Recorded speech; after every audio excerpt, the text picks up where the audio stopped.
The sun was already heavy in the air when the story began, the kind of heat that sticks to your skin and makes every breath feel earned. Somewhere in the Philippines, on familiar ground shaped by history, terrain, and generations of lived experience, a joint training exercise was unfolding. It wasn't unusual. Filipino forces have trained alongside allies for decades. What made this moment different wasn't the uniforms or the flags. It was the mindset some people quietly carried into it. A group of elite U.S. Marine raiders arrived confident, disciplined, and highly trained. These were professionals, veterans of some of the toughest selections in the world. They had trained in deserts, mountains, and urban battlefields. In their world, preparation was everything, and reputation mattered. The Philippines, to some of them, looked like a tropical footnote. Lush jungles, narrow roads, smiling faces. Beautiful, yes, but dangerous, challenging, on paper, maybe not. Across from them were Filipino soldiers, equally professional, but shaped by a very different reality. Many of them had grown up in environments where terrain was unforgiving and resources were limited. Jungles weren't something they visited for exercises. They were places they had lived, worked, and learned to respect. Rivers, mountains, dense foliage, and unpredictable weather were not obstacles. They were teachers. And behind the calm demeanor was something harder to quantify: familiarity, patience, and a quiet confidence that comes from knowing your ground. The exercise began as planned. Movements were discussed, objectives outlined, safety emphasized. There was mutual respect on the surface, but beneath it, there was an unspoken tension, the kind that always exists when two highly trained groups measure each other without saying a word. No official competition was declared. No trophies, no announcements, just training. But everyone knew comparisons would happen. When the scenarios shifted into small unit tactics and controlled engagement simulations, something unexpected began to emerge. The Filipinos moved differently, not faster in the obvious sense, not louder or more aggressive, but smarter in the terrain. They used the jungle the way a sailor uses the sea. Footsteps disappeared. Signals were subtle. Angles were chosen with an instinct that can't be learned in a manual.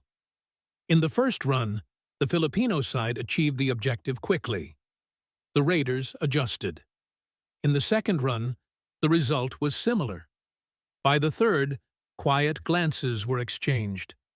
This wasn't what some of the Marines had anticipated. The environment wasn't neutral. It was alive, and it clearly favored those who understood it deeply. As the day progressed, the pattern continued.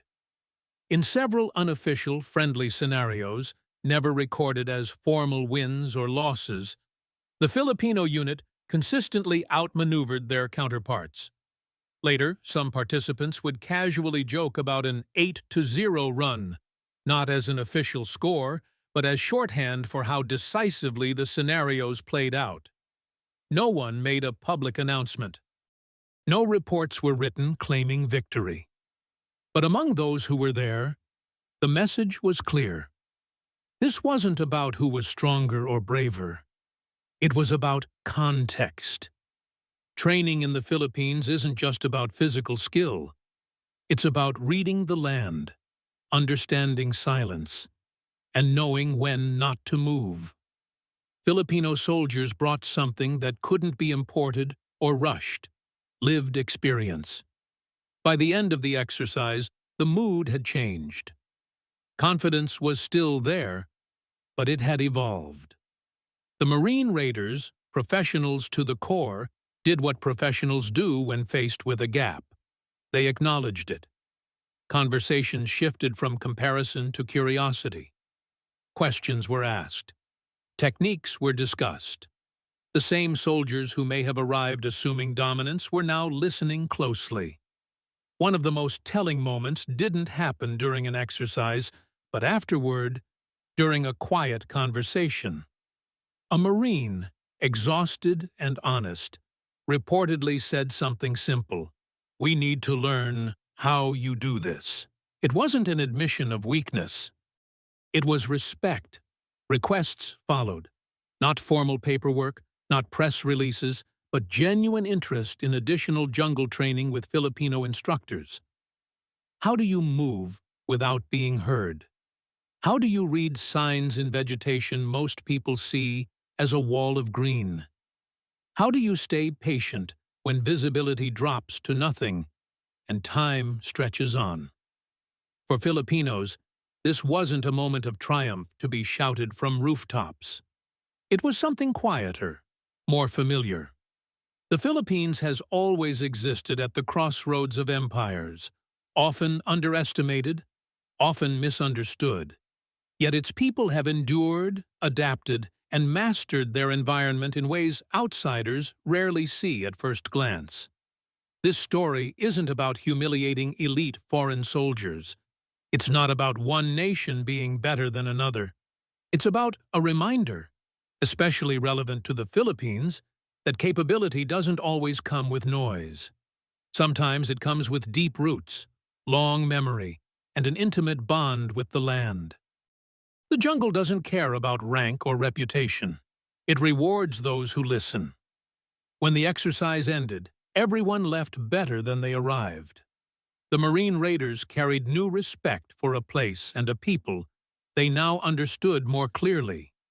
The Filipino soldiers returned to their routines with the same quiet professionalism they had always carried.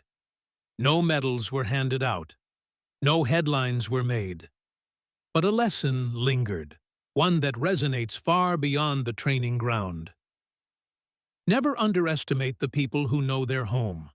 Never assume experience looks the same everywhere. And never forget that true strength often reveals itself not in domination, but in understanding. In the Philippines, that understanding has been forged over centuries through struggle, adaptation, and survival. And sometimes, in the middle of a humid jungle, during an ordinary training exercise, the world gets a brief glimpse of it.